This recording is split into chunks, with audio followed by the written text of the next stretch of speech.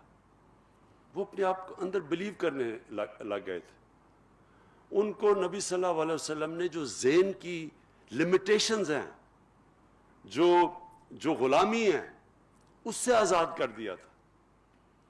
یہ جس کو علامہ اقبال کہتے ہیں, جو شاہین تھا, مرد مومن کی بات کرتے ہیں, وہ ایک آزاد انسان ہوتا ہے. وہی صرف دنیا میں اوپر جا سکتا ہے سب سے. اس کے لیے ایک ذہن چاہیے ہوتا ہے جو بلیو کرتا ہے کہ کوئی بھی چیز ہو تو میرے لیے ناممکن نہیں ہے, میں سب کچھ کر سکتا ہوں. یہ جو کوالٹی ہوتی ہے, اس سے انسان اپنے اندر پوٹینشیل ڈیولپ کرتا ہے. اللہ نے جب ہمیں اشرف المخلوقات بنایا تھا تو اس نے جب فرشتوں کو کہا تھا کہ اس کے سامنے جھکو, تو جب شیطان نہیں جھکا تو اللہ نے کہا کہ تمہیں نہیں پتا کہ میں نے اس کو کیا پاور دی ہے, اس کے نالج کیا دی ہے. تو وہ جو نالج ہے وہ ڈسکور کیسے کرتا ہے انسان؟ وہ کبھی بھی ایک غلام ذہن نہیں ڈسکور کر سکتا جو صرف ڈپینڈ کرتا ہے کہ جی اچھا باہر سے امپورٹ آ جائے گی یا باہر سے نالج آ جائے گی تو میں آگے بڑھوں گا. وہ ذہن آگے نہیں بڑھ سکتا. ذہن آگے وہ بڑھتا ہے جو سمجھتا ہے کہ میں کچھ بھی کر سکتا ہوں. اور ہماری جو ملک کی اگر میں یہ سمجھوں کہ اس ملک کے اندر جس طرح یہ بڑھا تھا ایک وقت پہ 60s میں, پاکستانی جو دنیا میں ویو کیے جاتے تھے, جو پاکستانی کے اندر بھی سیلف بلیف آتا جا رہا تھا, وہ ہماری بڑی بدقسمتی ہے کہ ہم اپنا راستہ کھو بیٹھے. وہ جو سیلف بلیف تھا وہ پروپیل کر رہا تھا اس ملک کو, جس کے اوپر پریڈکشنز کرتے تھے کہ پاکستان کیلیفورنیا بنے گا ایشیا کا, سب سے تیزی سے ترقی کر رہا تھا.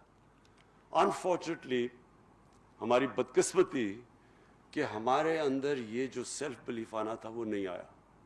جو سب سے ایک چیز پلیز یاد رکھنا کہ جو ہم آرگیومنٹ سنتے ہیں جی کلونیلزم آئی اور انہوں نے لوگوں کو ایجوکیٹ کر دیا, ہندوستان میں اگر نہ آتی تو ہم پتہ نہیں پیچھے چلے جاتے یا انگریز کی غلامی نہ ہوتی. کلونیلزم کا جو سب سے بڑا ایک قوم کے اوپر نقصان کرتی ہے وہ غلامی, وہ انسان کو جو جب آپ آزاد بھی ہو جاتے ہیں لیکن ذہنی غلامی رہ جاتی ہے. میں جب پہلی دفعہ پاکستان ٹیم کے ساتھ انگلینڈ میں ٹیسٹ کھیلنے گیا, میں 18 سال کا تھا, تو مجھے یاد ہے ہمارے سینئر پلیئر ہمیں کہتے ہیں کہ دیکھیں انگریز سے جیتنا تو سوال ہی نہیں پیدا ہوتا, اگر ہم عزت سے ہار گئے تو ہماری یہی جیت ہوگی. ہمارے اپنے سینئر پلیئر ہی کہہ رہے تھے. اس کا نتیجہ کیا ہوا؟ ہم جو میچ جیتنے لگتے تھے ہم وہ کہتے تھے, وہ ایکسپریشن آتا تھا کہ وی snatched defeat from the jaws of victory, کیونکہ ہم اپنے اندر ہی نہیں مانتے تھے کہ ہم جیت سکتے ہیں. جب آپ شروع میں کہیں کہ جی ان سے آپ جیت ہی نہیں سکتے تو آپ جیتیں گے کیسے؟ سو وہ یہ جو ابھی بھی کمپلیکس ہمیں پڑا ہوا تھا کہ وہ ہمارے سے وہ بڑے سپیریئر ہیں اور ان کی ٹیکنیک ایسی ہے, اور وہ جب تک وہ کمپلیکس رہا ہم نہیں جیت سکے تھے. جب ایونچولی جیتنا شروع کیا تو اس ذہن کو آزاد کیا. تو یہی جب میں نے شوکت خانم کا فیصلہ کیا بنانے کے لیے, تو میں جس سے کہوں کہ جی پاکستان میں شوکت خانم کینسر ہاسپٹل بن ہی نہیں سکتا. کیوں نہیں بن سکتا؟ کیونکہ اس کے لیے ذرا مختلف چیزیں تھیں, ڈاکٹرز چاہیے, اس کی اکوپمنٹ ہے, بڑی کیپٹل انٹینسو ہے, اس کے لیے انجینئر ڈپارٹمنٹ چاہیے ہوگی کیونکہ ڈائگنوسٹک اور پھر جو ٹریٹمنٹ کی اکوپمنٹ ہے وہ بڑی مہنگی ہے, ان کی مشینیں بڑی سینسٹیو ہیں, اور پھر ہمارے پاس آنکولوجسٹ نہیں ہیں, اور ساری چیزیں میں سنتا تھا. کیونکہ جی پنجاب گورنمنٹ نے پوری کوشش کی, وہ نہیں بنا سکی تو آپ کیسے بنائیں گے؟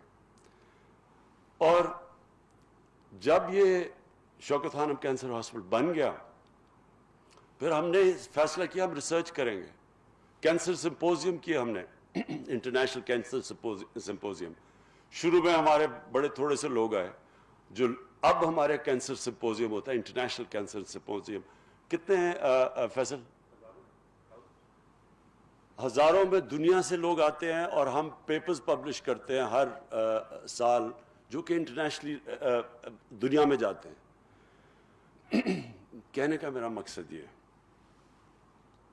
کہ یہ جو کرونا وائرس ہے اس نے 2-3 چیزیں ہمارے ملک میں سامنے لے کے آئی.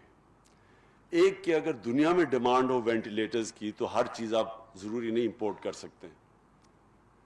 اور اب سوچنا شروع کیا جس طرح فواد چودھری نے کہا کہ کتنا مشکل تھا وینٹیلیٹر بنانا. ملک جو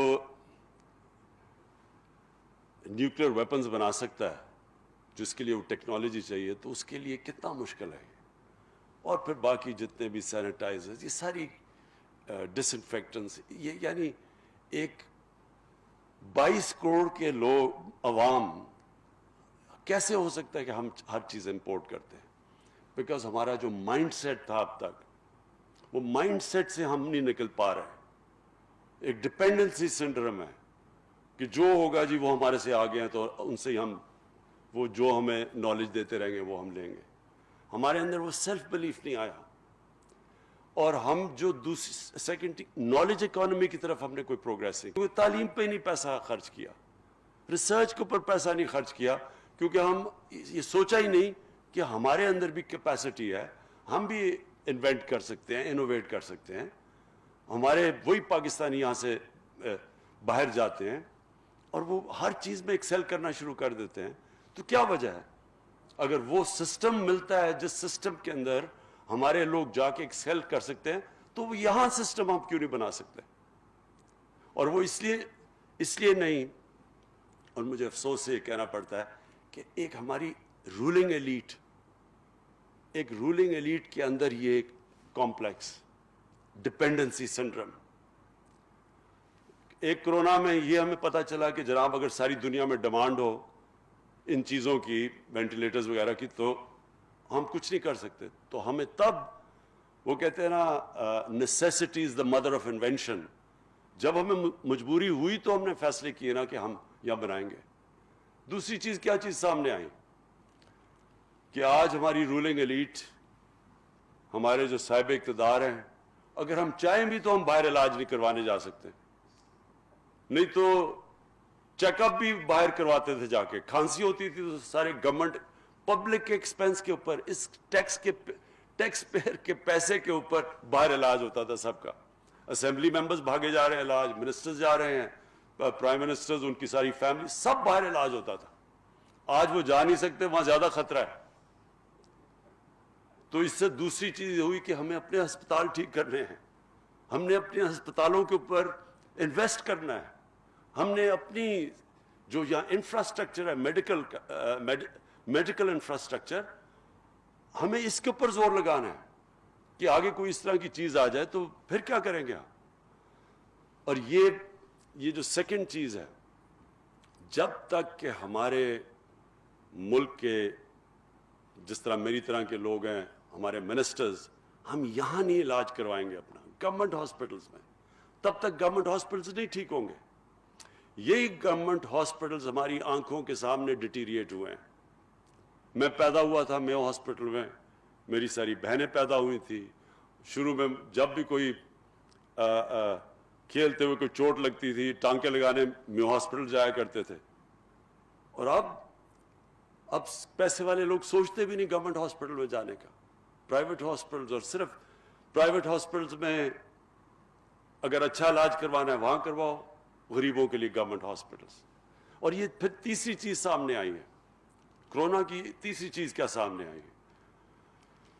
اب تک یہ ہوتا رہا کہ جناب گندا پانی پینے کی بیماریوں سے بچے مر رہے ہیں, غریب کا بچہ مرتا ہے کسی کو فکر ہی نہیں ہے. ہیپاٹائٹس سی ایپیڈیمک بن چکا ہے پاکستان میں, لیکن زیادہ تر غریب لوگ ہیں, کوئی فکر ہی نہیں ہے. میل نیوٹریشن 25% بچوں کو ہے, فکر نہیں, غریب کا بچہ ہے. 40% پاکستان کے اندر سٹنٹڈ گروتھ ہے, کسی کو فکر ہی نہیں ہے کیونکہ غریب لوگ ہیں. اب یہ مشکل آ گئی ہے کہ کرونا نہ امیر نہ غریب میں فرق ہی نہیں کرتا. آپ اگر یہ سمجھتے ہیں کہ صرف امیروں کی لاک ڈاؤن اناؤنس کر دیا جی, جلدی سے فوری لاک ڈاؤن اناؤنس کر دیا, سوچا ہی نہیں کہ وہ بیچارہ دیہڑی دار, وہ غریب آدمی, وہ رکشے والا وہ جو بیچارہ سارا دن محنت کر کے آ کے اپنے بچوں کا پیٹ پالتا ہے, اس کا کیا بنے گا؟ نہیں, امیروں نے سوچا اچھا جی 2-3 یہ امیروں کو بھی آتا, تو ایک دم سارا ایک ایلیٹ نے فیصلہ کر لیا سارے ملک کے لیے, سوچا نہیں کسی کا. ہندوستان نے تو ہمارے سے بھی زیادہ, جتنا وہ جو ان کا اسٹرانگ مین نریندر موڈی ہے, کہتا ہے جی اس کو 50 انچ کا چیسٹ ہے, وہ اتنا ڈرپوک نکلا ایک دم اس نے سارا بند کر دیا. بیچارے لوگ 200 میل چل کے جا رہے ہیں, غریب لوگ تھے ہندوستان میں, سوچا ہی نہیں کہ عام آدمی کی زندگی کیا ہوگی. یہ تو ہمارا جو اب ہمیں کیا نظر آیا کہ اگر آپ غریبوں کی بستیوں کا دھیان نہیں رکھیں گے تو کرونا اگر غریبوں کی بستیوں میں پھیلے گی وہ پھر امیروں کی بستیوں میں بھی چلی جائے گی.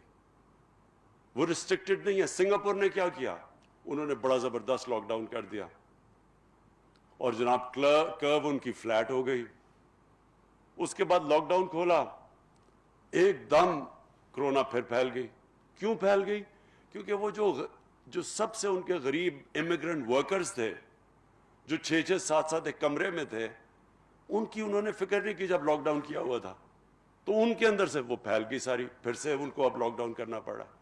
تو اس لیے ہمیں بھی جب فیصلے کریں گے پاکستان کے اب سے, تو ہمیں یہ بھی سوچنا پڑے گا کہ اس ملک کا وہ طبقہ جو کمزور طبقہ ہے, جو کچی بستیوں میں ہے, جو ہر روز فیس کرتا ہے, ہر دوسرے دن موت دیکھتا ہے, اس کے بچوں کا دیکھتا ہے کہ حال کے گندے پانی کی بیماریوں سے بچے مر رہے ہیں, یا وہ دیکھتا ہے کہ یہ ہیپاٹائٹس سی ہر جگہ پھیلی ہوئی ہے, لیور خراب ہو رہے ہیں, جلدی مر رہے ہیں.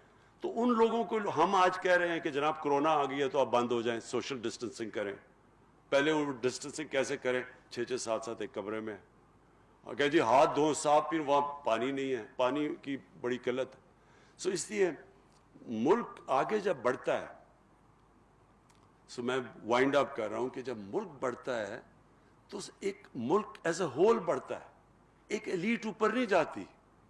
یہ جو ہمارا ایلیٹس کلچر بنا ہوا تھا, جس کی وجہ سے سارا ڈپینڈنسی سینڈروم بھی ہے, بیکاز جو ہماری ایلیٹ تھی وہ اتنی متاثر تھی مغرب سے کہ وہ سوچتے نہیں تھے کہ ہم کبھی ان سے مقابلہ کریں گے, تو ہر چیز امپورٹ کرتے رہو. یہ سوچا ہی نہیں کہ ہم اپنی ملک کو کھڑا کریں گے.